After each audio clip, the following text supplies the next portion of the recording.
All right, welcome back for a July update on the 112-gallon Innovative Marine 3-foot cube Lagoon, Acro Lagoon that is. Predominantly, all you will see in this tank is Acropora. I do think there's a few clove polyps in there that I've been trying to get rid of, but I kind of just gave up and whatever. But that's not what we're going to talk about today. So anyway, some obvious changes that have been made we're going to jump into first.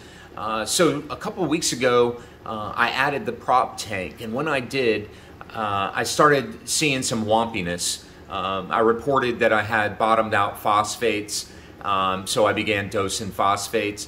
After much thought, I actually substituted reefroids for one of my phosphate doses per day, which was 2 milliliters per day of the CChem phosphorus, and that was just to maintain a testable level in a 24-hour period using the Hanna handheld low range meter in the part per million reading.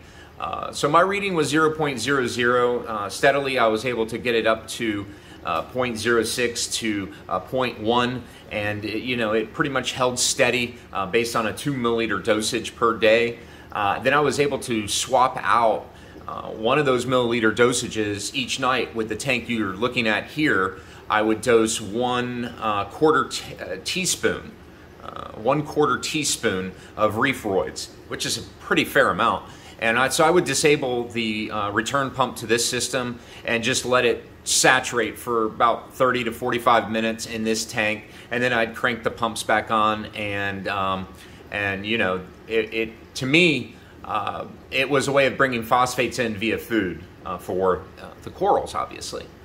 So that all being said, the prop tank is now right around 3 weeks that it's been in play. Some of the wompiness is starting to wear off. I've been focusing on biofiltration and adding more of that in. I talked about that in the last video. So I'm on pretty close to about 3 liters of Cyperax and the Aquaforest Biofill being sterilized, and now I'm letting it dry out, and then I'm going to rinse it again because it was exposed with bleach. So that's a whole process. But anyway, again, to expand the biofiltration, there's something about the tiles, which is the obvious change you see here in front of you right now. Something about the tiles was really bothering me. To me, it attracted more light, given that they were white tiles, and given that they were 3 by 3 inch. They were also providing a lot of surface area for bacteria matting as well as algae. So there was a constant chore. And so, I started thinking, what can I do? Well, number one, I needed to get kind of the balmy that you're looking at here reset. I was starting to see some cyano as a result of the bottomed out phosphates, some different bacterial matting, just some general funk on the reef. And when you're seeing the coralline algae grow, that's usually a really good sign that things are well balanced in terms of bacteria to nutrients to your minerals being in balance as well. So normally I consider it a relatively good sign that things are kind of humming along and everything's nice and clean. At any rate, I continue my normal feeding. I don't really vacillate from that. I feed the fish heavily once per day. And in addition to that, I was up to 2 milliliters, replacing one of them with the reefroids. But now things are starting to stabilize, and through testing daily, I'm starting to notice that I'm down to 1 milliliter a day of phosphorus addition, and I'm not doing the reefroids at this point. The corals look great. The colors are coming in, and I've been using this rebiotic product from Fauna Marin, and I'm really pleased with what it's doing to the rock work. And so I'm going to go a little bit closer in here, so just bear with me, and then I'm going to show really what the rock work is looking like, because it's looking clean. And this is about 3 weeks at twice per week we've been dosing this. And that's at 1.5 total teaspoons. And I'll show the product here in a little bit. So let's sort of go in from the side, and there's some frags right there. But as you can see, if you're looking at the rock, I know it's hard to not look at the corals, but you see the bubble algae has been underneath whatever was there on the rock before, which is just funk that was built up over time. So it's like the rock is processing, and there's a deep maroon algae as well that was on a lot of the rock, as well as plugs, and that too is now starting to subside. So what we're seeing now is just really a very clean rock, what little rock there is, you know, as far as the corals are concerned. And you can see the glass is nice and clean down on the bottom, right? And so those rocks right there are new. Those are from Aquaforest, and they are their frag rocks. And I'll show them at the end of the video because I have one in the reef room in the prop tank. But I mean, look at that Bugatti right there. I cut that recently, and it doesn't even act like it got cut. But these corals are looking really, really good. The rock is looking amazing. That's really important to me, to get the overall super clean look. I spend a lot of time brushing the glass, cleaning. In my opinion, in order to have a real healthy looking, colorful reef like this, it requires a lot of work. You know, it really does. But anyway, so using the rebiotic, that's one change. Second change that's been made is these little rocks. And those are, like I said, from Aquaforest. So I took all of these corals and re-glued them to those rocks. And I'm going to go closer. It's really interesting how these are made.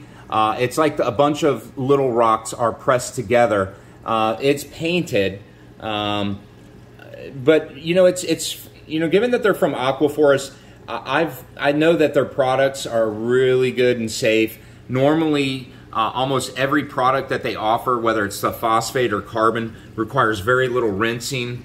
That being said, I did soak in RODI before they went into the tank for 24 hours.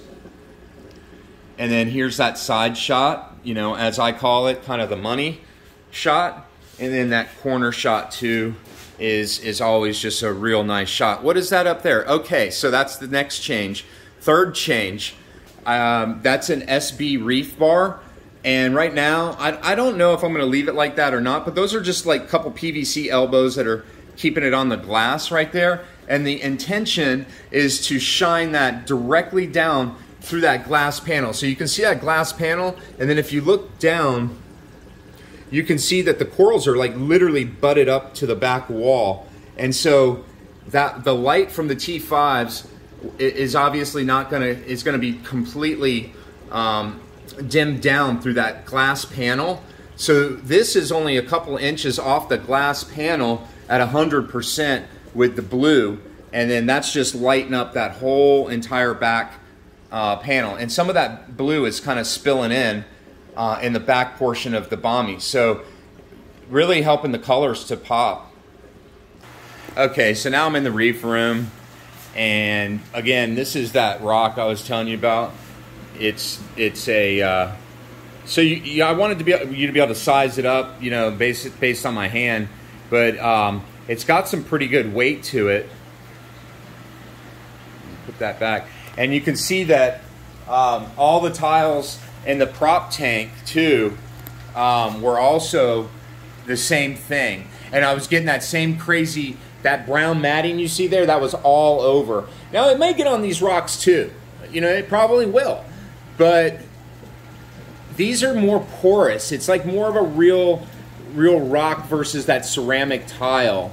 And so to me, I think that's going to work out for bacteria homing, given that they're very porous. And I think that will also help in reducing some of that filament, that brown matting, and some of that algae that you see. Okay. So anyway, that's the prop tank. I think it's looking all right. Not bad.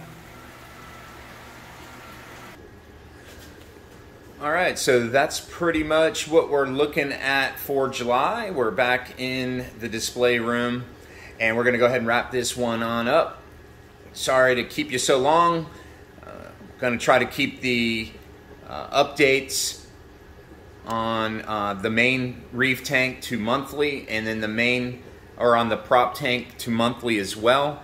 And so I guess as we move forward in between, I'll sprinkle some other videos of some things that I find relevant and important in the hobby.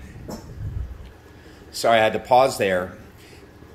In Florida, we got a big storm approaching right now. That was brutal. So you probably heard my dog bark, and it was because we've got a storm coming in, and there was like lightning and thunder outside. So kind of spooked him a little bit. But anyway, yeah, so this is pretty much it for this video. Just as a real quick recap, we did change out all the tiles. Those are now in the sump. The additional rocks that you see from Aquaforest, those are the little frag rocks that they're called. I got that from, I think, Saltwater Aquarium. Those are nice, man. I think those are definitely a win. I like the way the Bommy now looks too. I mean, the way it just looks so much cleaner, more eye appealing to me, and the colors really stand out a lot more off of these rocks versus the tiles. So that, and then in the back we also added the SB Reef bar. So for total lighting, I've got quite a bit, and I'll just try to pan up there real quick. I've got 10 T5s, 2 of the Orphec OR3s, and then now I've got one of the SB Reef bars as well, and it's mounted horizontally, which basically is like all equal because it's all 36 inch by 36 inch. But anyways, that's it for July on the display. Thanks for following along. Hopefully in August, I'll have some kick-ass growth to show you guys on both the display and on the prop tank. Thanks a lot, guys. Appreciate the time looking at the videos. Thank you for your likes, your comments, and most importantly for subscribing. I really do appreciate it.